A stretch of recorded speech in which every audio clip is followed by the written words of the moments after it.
તારું તો ચણું નહીં આવે. હાજરી આપશે તો હું એને મારીશ ને મારીશ.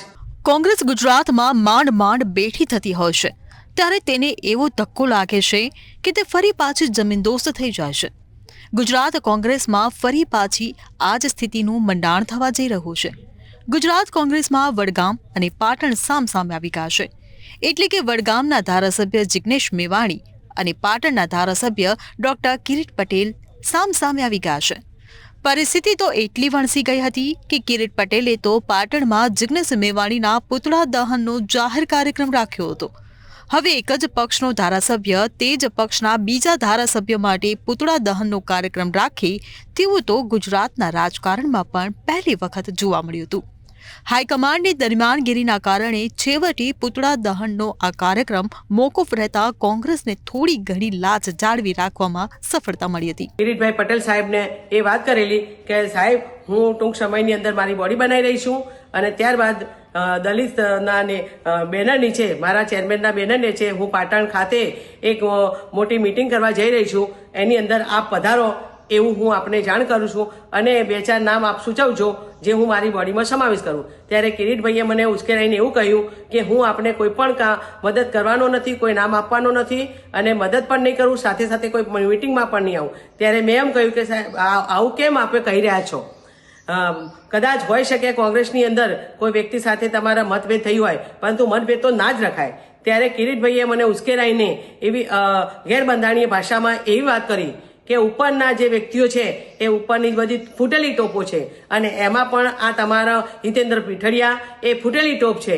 ગઈ વખતે તો મેં એને જતો કર્યો હતો કે પાટણ આવી ત્યારે, પણ હવે પાટણની અંદર કોઈ પણ મિટિંગની અંદર એ હાજરી આપશે તો હું એને મારીશ ને મારીશ.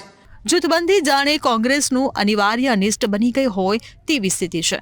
કોંગ્રેસે ગુજરાતમાં 148માંથી સંભવતઃ 14 બેઠક પર અને છેલ્લા 12 બેઠક પર આવી ગઈ હોવા છતાં કોંગ્રેસમાં આંતરિક જૂથબંધી હજી ખતમ નથી થઈ. હાલમાં કોંગ્રેસના પ્રમુખ હિતેન્દ્ર પીઠડિયા અને ધારાસભ્ય ડોક્ટર કિરીટ પટેલ સામસામે આવી ગયા છે. આ વાત બંને વચ્ચે હતી તેમાં પાટણના એસસી સેલના પ્રમુખ જયાબેન શાહે આંચકાજનક આરોપ લગાવ્યો કે કિરીટ પટેલે હિતેન્દ્ર પીઠડિયાને જાહેરમાં ફટકારવાની ધમકી આપી છે. આના પગલે પાટણ કોંગ્રેસમાં જ હિતેન્દ્ર પીઠડિયાના સમર્થકો અને કિરીટ પટેલના સમર્થકો વચ્ચે આંતરિક ઘમાસાણ મચી ગયું હતું. તેમના નિવેદનવાળો વિડીયો વાયરલ થતા પાટણ કોંગ્રેસની આંતરિક જૂથબંધી સપાટી પર આવી ગઈ હતી. આટલું ઓછું હોય તેમ આ વિવાદમાં વડગામના ધારાસભ્ય જિગ્નેશ મેવાણી કૂદી પડ્યા હતા. હવે જિગ્નેશ મેવાણીને આ મુદ્દે જાણે પક્ષની અંદરથી જ કોઈએ રાજકીય સોપારી આપી હતી કે પોતે જ જાણી જોઈને કૂદી પડ્યા તે તપાસનો વિષય છે. પરંતુ વડગામના ધારાસભ્યના વિવાદમાં ભૂસકાએ બળતામાં ઘી હોમ્યો. તેના કારણે આખો વિવાદ જાણે વડગામ વર્સિસ પાટણ થઈ ગયો. મારા ઘરના પરિવારના લોકો ઉપસ્થિત છો ત્યારે, મારી બહેનો, માતાઓ, વડીલો અને યુવાન મિત્રો બધા બેઠા છો ત્યારે કોઈ પણ રાજકીય પક્ષનો માણસ આપણા સમાજના દીકરા હિતેન્દ્રભાઈ પીઠડિયાને જાહેરમાં છડેચોક આ પાટણની ધરતી પરથી પડકાર ફેંકે અને મારવાની વાત કરે તો પાટણના દલિત સમાજ અને ગુજરાતના 50 લાખ દલિતોએ ચૂપ રહેવાનું છે? એનો જડબા તોડ જવાબ આપીશું.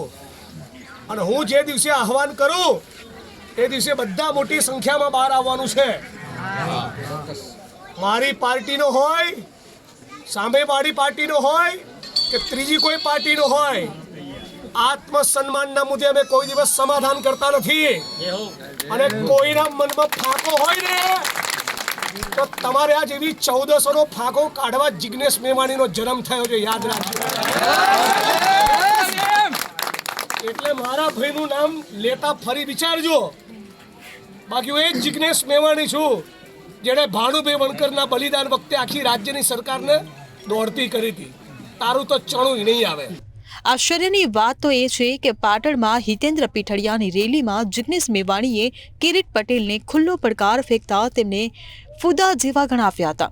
એક ધારાસભ્ય પોતાના જ પક્ષના બીજા ધારાસભ્ય સામે આ પ્રકારની અણછાજતી ભાષા ઉપયોગમાં લીધી તે ખરેખર વર્તમાન રાજકારણ માટે પણ ચિંતાજનક છે.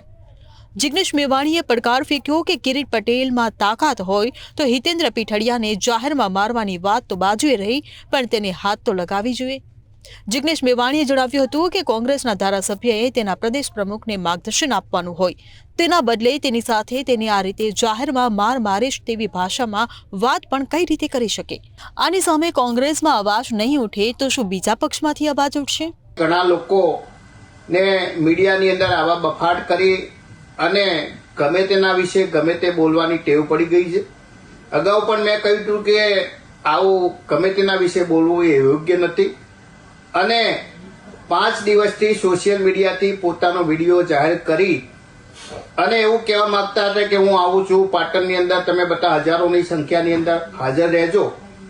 પરંતુ માત્ર 5 કે 25 જે લાગતા વળગતા લોકો હતા એવા લોકો હાજર રહ્યા હોય અને પોતાની જાતને જે લોકો માસ લીડર ગણાવે છે એમના કાર્યક્રમની અંદર 5-25 લોકો હાજર હોય એટલે આવા લોકો એ માનસિક ઘણીવાર હતાશ થઈ જતા હોય છે.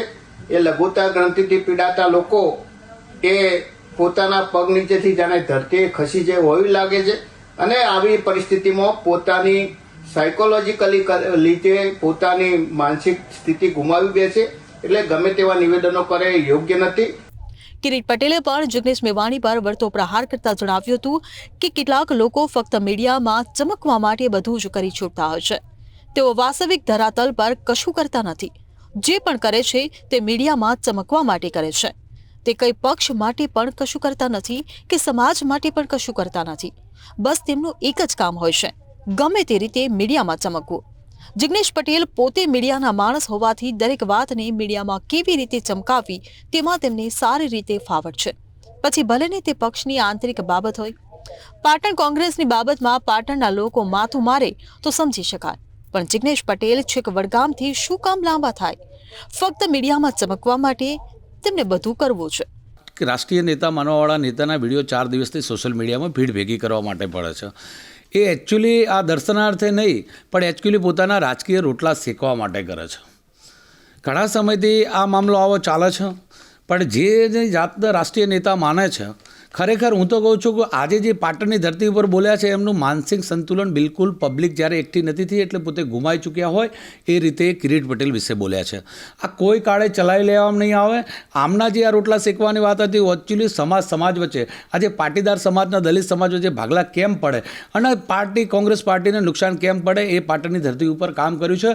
એટલે મવડી મંડળની પણ આવી વાત ચલાવી ના લેવી પડે અને જાહેરમાં એક્શન લેવી જોઈએ. કિરીટ પટેલે ઉમેર્યું હતું કે તેમને જો મીડિયામાં ચમકવાનું વળગાણ થઈ ગયું લાગે છે, જો થોડા સમય સુધી પણ મીડિયામાં નામ ન આવે તો પછી તેઓ કઈ રીતે પોતાનું નામ મીડિયામાં આવે તેવું કંઈક કરવું તેની જ ફિરાકમાં હોય છે. બાકી પાટણ કોંગ્રેસનો વિવાદ પાટણમાં જ પૂરો થઈ ગયો હોત, પરંતુ અલ્પેશ ઠાકોર તેને છેક અમદાવાદ સુધી ખેંચી લાવ્યા. પક્ષની બાબતોને લઈને આ રીતે જાહેરમાં નિવેદન આપવા તે શું બતાવે છે? શું તેઓ મીડિયામાં ચમકવા માટે પક્ષના હિતો સાથે પણ સમાધાન કરશે?